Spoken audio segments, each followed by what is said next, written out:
İdmançılarımızı tanıyaq layihəsində xoş gördük. Xoş gördük. Bizə maraqlıdır ki, sənin bir günün necə başlayır? Günə səhər yeməyi ilə başlayıram. Ondan sonra bu gözəl arenamızın həyətində hava almağa çıxıram məşqdən öncə.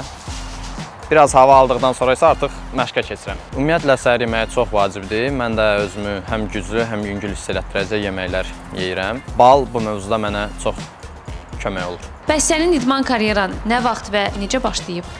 Valideynlərimin tövsiyəsi olub, valideynlərimin seçimi olub. 4 yaşımda Bakı Gimnastika məktəbində mən tamlingə başlamışam. Zalda böyüdükcə məndə bu idman növünə maraq yarandı və mən də qalmağı seçdim. Məşqdən kənar vaxtlarda nə ilə məşğulsan? Daha çox digər idman növlərinə yönəlirəm. Daha çox futbol oynayıram. Axşamlar burada komanda yoldaşlarım və zaldan bəzi idmançılarla gedirik futbol oynayırıq. Daha çox futbol oynayırıq, tenis oynayırıq. Ondan sonra indi bu yaxınlarda badminton, istəyirəm badmintonu yoxlayım. Güləşə gedirəm çünki karyeramın ortasında güləşlə məşğul olmuşam və mənim üçün indiki fiziki gücümün bir çox hissəsini oradan qazanmışam və boksa da koordinasiyaya görə məşğul oluram.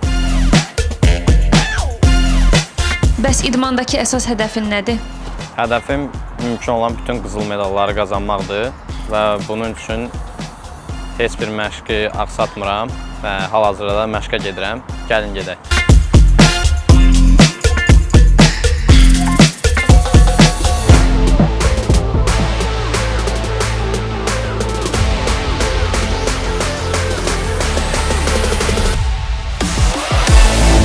Tanış olmaq istədiyin ən tanınmış ulduz kimdir? Tanış olmaq istərdim Lewis Hamilton və niyə? Çünki o pilotdur, mən atletəm. Amma stillərimizi oxşadıram. Və artıq 40 yaşı var. Gözlənilir ki, bu ilin sonu böyük ehtimal karyerasını bitirəcək. Mənim də arzularımdan biri idi ki, onunla paddokda tanış olum. İnşallah arzum gerçəkləşər. Özümü tuturam, buradan müraciət edirəm həmin insanlara ki, kim ki məni Hamiltonla görüşdürə bilər paddokda. Arzularımdan biridir.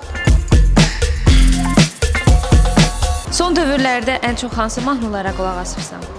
21 Savage-ə qulaq asıram. Son dövrlərdə daha çox dinlədiyim musiqisi, treki A Lot. Beynəlxalq idman ictimaiyyəti dünya oyunlarında sənin məşhur və həmin o çətin elementindən danışır. Bu necə baş verdi?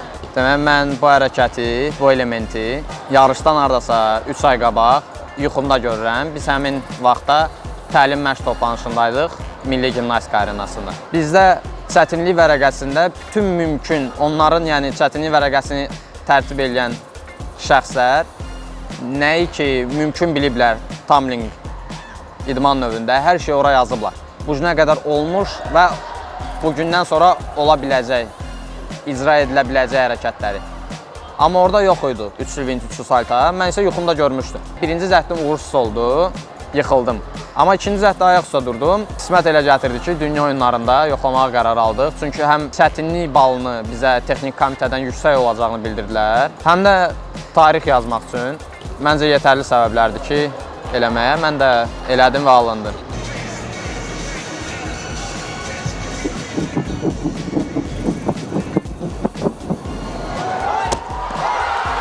Siz həmin anda mən özümdə şokdaydım. Siz hərəkəti, elementi görürsünüz 1 saniyədən belə az.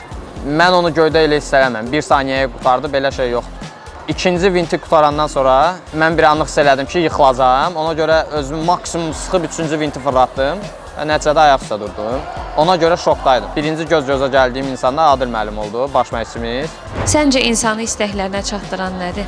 Mənə görə birinci bir insanın məqsədi olmalıdır. İradəsi güclü olmalıdır. Yəni istək nə qədər çoxdursa, necə onu çox istəyirsə, həmin məqsədə çatmağı, həmin o məqsədə gedən yol biraz da asan da olur. 10 il bundan əvvəlki Tofiq xəttkeşlə hərəkətlərini təkrarladığı idmançılardan indi daha mürəkkəb tullanır, daha çətin tullanır. Mən ona demək istərdim ki, bacardıq bu günə qədər və bundan sonra da bacaracağıq.